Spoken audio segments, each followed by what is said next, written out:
ॐ भूर्भुवस्वः तत्सवितुर्वरेण्यं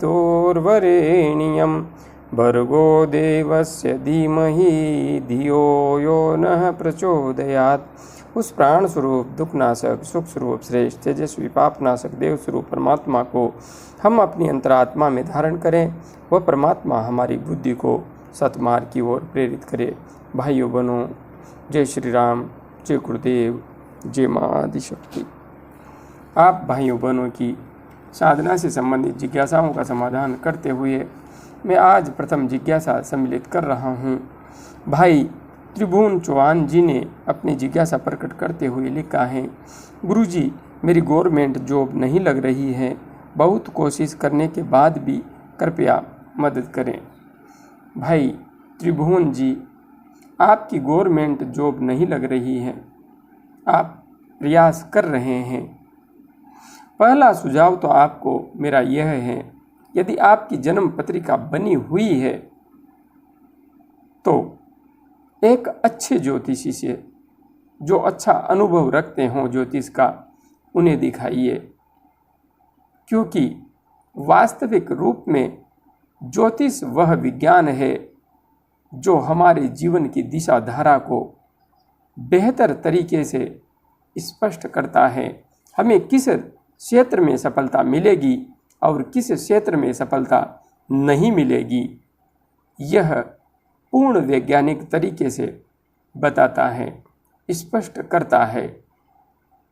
आज हम वैदिक सत्य सनातन धर्म के दिव्य ज्ञान से बहुत दूर हो गए हैं, उसका वास्तविक लाभ नहीं ले पा रहे हैं। यह हमारे धर्म अनुयायियों के लिए एक सोचनीय विषय है।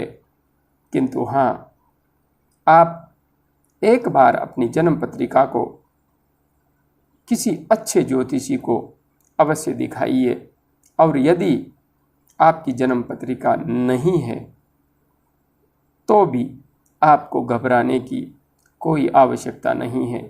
मैं यहाँ पर कंपटीशन की तैयारी करने के संबंध में आपको कुछ विशेष सुझाव दे रहा हूँ, उनका अक्षरशः आपको पालन करना है दृढ़ता से।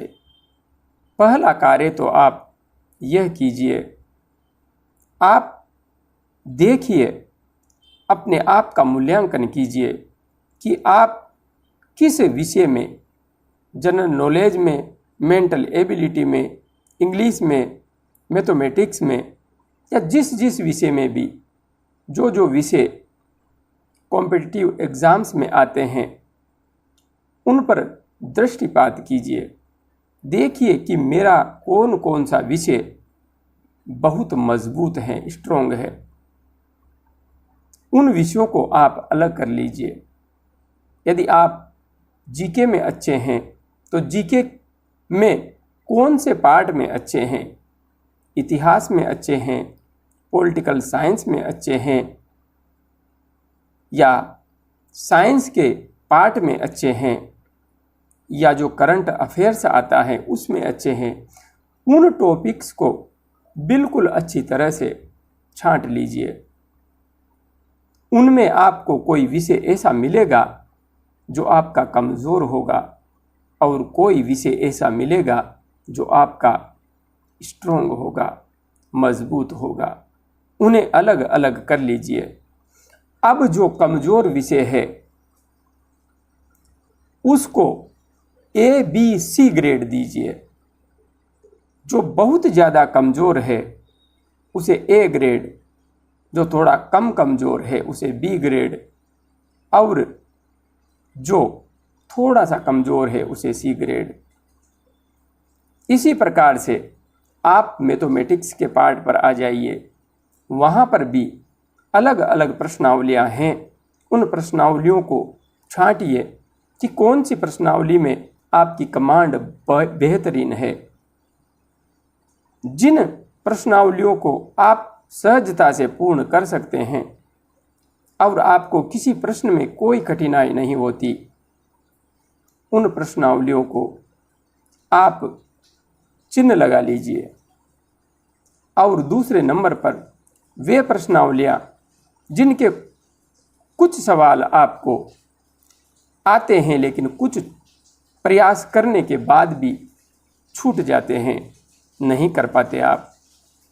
अब आगे बढ़िए। गणित के पेपर में आपको कुछ प्रश्नावलियाँ ऐसी मिलेंगी जो लाख प्रयास करने के बाद भी आप उन्हें सही तरीके से कर नहीं पाते, और यदि करते भी हैं तो बहुत अधिक समय आपका लग जाता है उनको करने में। आप उन्हें सही तरीके से वास्तव में नहीं कर पाते। इन प्रश्नावलियों को अलग छांट लीजिए। अब आपको करना यह है, गणित के पेपर में जो प्रश्नावलियाँ आपको प्रयास करने के बाद भी नहीं आती हैं उन्हें बिल्कुल काट दीजिए। पेपर करने जाएं तब उस प्रश्नावली का यदि कोई भी सवाल आपको दिखाई दे तो उस पर एक नज़र डालने के साथ ही आगे बढ़ जाइए। दूसरा, जो सवाल आपको सहजता से आता है जिस प्रश्नावली का, उस प्रश्नावली के सवाल को दिखाई देने पर बिल्कुल गहनता से, गंभीरता से कीजिए, क्योंकि आप उसे करेंगे तो चाहे समय लग जाएगा किंतु वह आपका सही ही होगा, आपको नंबर देकर ही जाएगा। दूसरे नंबर पर जिस प्रश्नावली में आप थोड़े कमज़ोर, ज़्यादा नहीं थोड़े कमज़ोर हैं, उसका सवाल भी आपको दिखाई दे रहा है तो उस पर भी आप प्रयास कीजिए।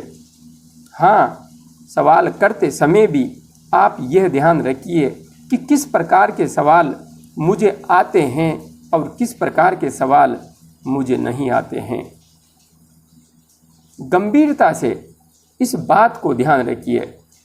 और तीसरी बात, आप एक ये ध्यान रखिए, जो RS अग्रवाल की अंक गणित आती है उसका आंख मूंद करके मेरे कहने से प्रत्येक चैप्टर का 1 बार, 2 बार, 3 बार सिर्फ नकल मारिए। 1 बार, 2 बार, 3 बार। यदि आपको ज़्यादा गणित समझ में नहीं भी आती है फिर भी सिर्फ आपको नकल मारनी है। 3 बार प्रत्येक प्रश्नावली की नकल मारिए और 3 बार नकल मारने के बाद अगली प्रश्नावली में बढ़ जाइए, फिर उसकी 3 बार नकल मारिए, फिर अगली में बढ़ जाइए, कीजिए और प्रश्नावलियों को समझने का प्रयास भी साथ के साथ करते रहिए। यदि इतना सा फंडा भी आपने अपना लिया तो आप देखेंगे कि पेपर देके आप बाहर निकलेंगे, स्वयं रिजल्ट घोषित कर देंगे। मैं दावे से कह रहा हूँ 100%। बस अपने कमज़ोर और मजबूत विषय को पकड़िए। जो जीके का पार्ट है उसमें आप जो कमज़ोर विषय है उस पर विशेष जोर देंगे, विशेष, क्योंकि जनरल नॉलेज का जो प्रश्न होता है वह अधिक समय नहीं लेता है, जबकि रीजनिंग और गणित का विषय आपका बहुत अधिक समय लेता है। और आजकल जो पेपर होते हैं उनमें समय बहुत कम आता है, प्रश्न बहुत अधिक होते हैं। इसलिए कोई भी छात्र ऐसा नहीं होता कि सारे प्रश्नों को अटेम्प्ट कर सकें। आपको वे प्रश्न पहले ही छांट लेने चाहिए जो छोड़ने हैं, और वे प्रश्न पहले ही छांट लेने चाहिए जो आपको निश्चित रूप से करने हैं, किसी भी स्थिति में छोड़ने नहीं है।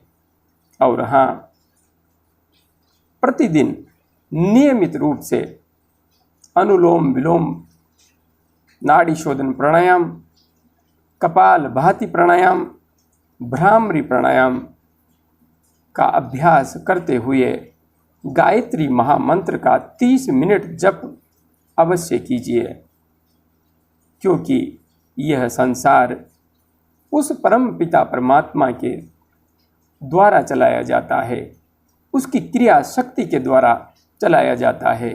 और जब हम उससे प्रार्थना करते हुए, उसका अनुग्रह साथ लेते हुए आगे बढ़ते हैं तो हर कार्य में हमें सफलता प्राप्त होती है। इसलिए जप तप ध्यान में जो समय हम लगाते हैं वह समय व्यर्थ नहीं होता है। इस संसार को चलाने वाली सारी देव शक्तियाँ हमें सफल होने के लिए आशीर्वाद देने लगती हैं, मदद करने लगती हैं। और हाँ, यदि आप मांसाहारी हैं तो मांसाहार का अवश्य त्याग कर दीजिए, तभी आपको मेरे द्वारा दिए गए मार्गदर्शन का वास्तविक रूप में लाभ मिल पाएगा। आप गायत्री मंत्र कीजिए, प्राणायाम कीजिए और जो मैंने कहा है उसका अनुसरण कीजिए। आपको गवर्नमेंट जॉब अवश्य मिलेगी, निश्चिंत रहिए। बस आपका प्रयास, आपकी मेहनत 100% होनी चाहिए। बस आपकी मेहनत में कोई कमी नहीं होनी चाहिए। और हाँ, जब पेपर देने जाएं और जिस पेपर में माइनस मार्किंग हो, उस पेपर में एक बात गांठ बांध करके जाएं कि मेरा सिलेक्शन होगा या नहीं होगा, यह महत्वपूर्ण नहीं है, किंतु मैं उतने ही प्रश्न करूंगा जितने मुझे आएंगे। जितने प्रश्न मुझे आएंगे, एक भी प्रश्न मैं वह नहीं छेड़ूंगा जो मुझे नहीं आता है। एक भी प्रश्न। और मेरे कहने से आप इस तरीके से सिर्फ 5 पेपर दीजिए, 5। अच्छी तरह से मेहनत कीजिए, जम के मेहनत कीजिए और सिर्फ उतने प्रश्न करके आइए जितने आपको आ रहे हैं। एक भी प्रश्न रिस्क पे मत कीजिए, 5 पेपर कीजिए। आपको पता लग जाएगा कि कॉम्पिटिटिव एग्ज़ाम्स को फाइट करना कितना मुश्किल है और कितना आसान है। बस आपकी समस्या का समाधान होगा। और हाँ, इस तरीके को यदि और भी छात्र अपने जीवन में धारण करेंगे तो वे भी निश्चित रूप से सफल होंगे, इसमें मुझे कोई संशय नहीं है। आज के लिए इतना ही। जय गुरुदेव, जय माँ आदिशक्ति।